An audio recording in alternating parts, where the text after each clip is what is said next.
every day in Africa, more people die of cancer than malaria, tuberculosis, HIV/AIDS combined. There is this perception that perhaps cancer is something which is prevalent in other parts of the world. But this is what we are seeing.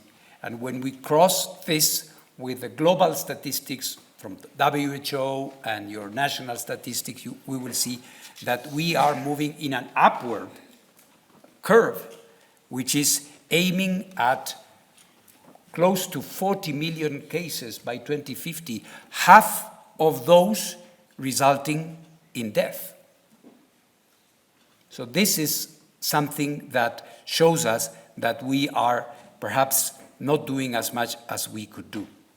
Of course, the analysis, and this brings me back to the issue of being here, being at the center of the African Union, low and middle income countries are suffering disproportionately. 70% of cancer deaths in low and middle income countries. Global cancer care spending, 5%. So, and I know this is the kind of statistic we are, of course, used to learn about when it comes to so many problems around the world. But the issue here, and this is the approach, this is where I want to believe IAEA is different. We are not here to repeat gloomy statistics. They are, of course, the beacon that we have to have as a reference to know what we need to do, but to tell you what are we doing about it. What are we doing about it? Since we launched Rays of Hope, initially with just a few countries, we have moved to 90. So you can see that the needs are extending not only here in Africa, where 44 out of the 54 countries in this continent have signed up, and signing up is actually a call for help, right? So these countries have joined us, and they have asked us to work with Rays of Hope. Notable progress has been registered, and this is a little bit of what I wanted to say. Linear accelerators have been delivered under the Rays of Hope banner to Kenya, Malawi, Niger, and of course in other regions like Paraguay, Uruguay, and others. Malawi, and I will be in Lilongwe, I'm very happy to say that, will inaugurate its first ever public radiotherapy center. SPECT-CT machines have been delivered to Benin, Senegal, a cyclotron to Benin, and a PET-CT to Jordan. In Latin America, we have distributed close to 40 mammography units, benefiting 250,000 women, which did not have this opportunity before.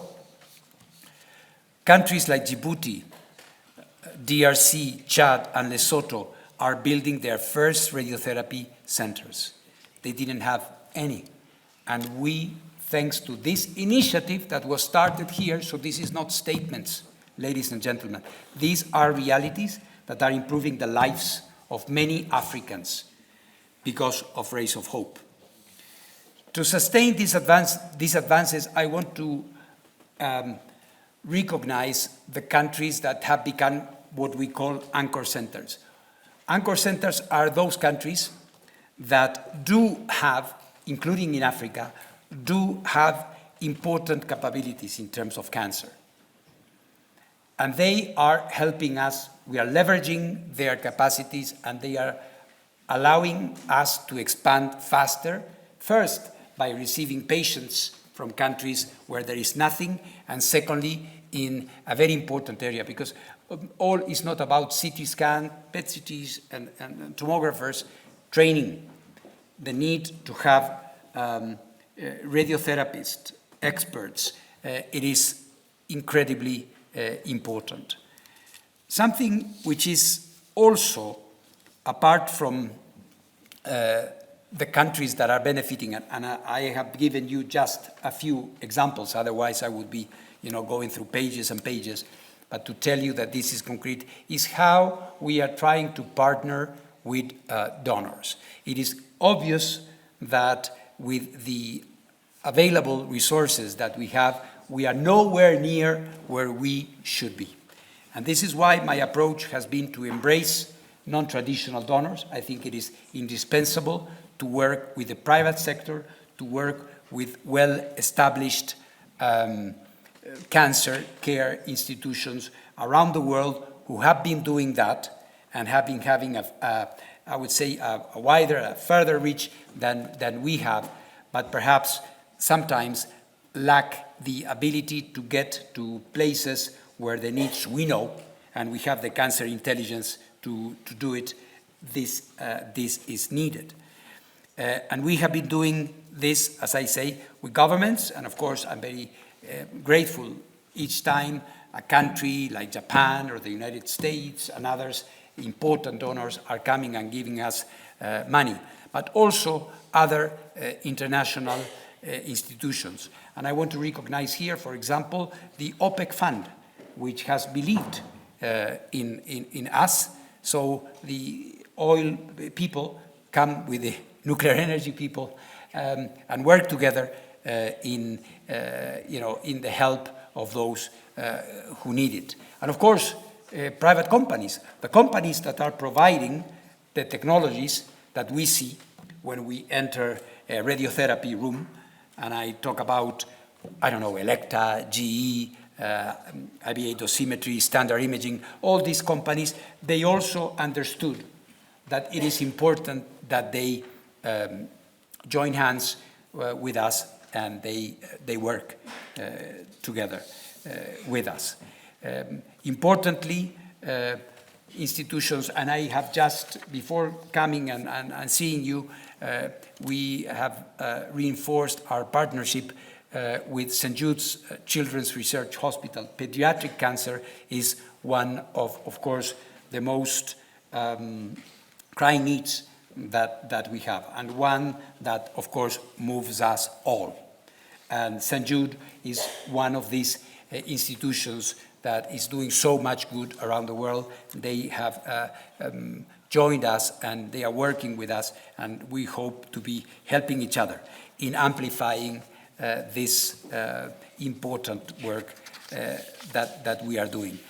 Just that we have done with the MD Anderson Cancer Center and other important institutions that have been working with us.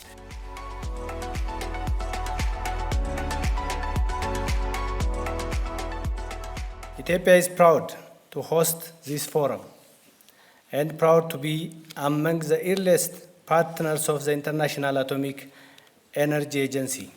That trust reflects something deeper, our belief that global partnerships are anchored in shared values can deliver real impact.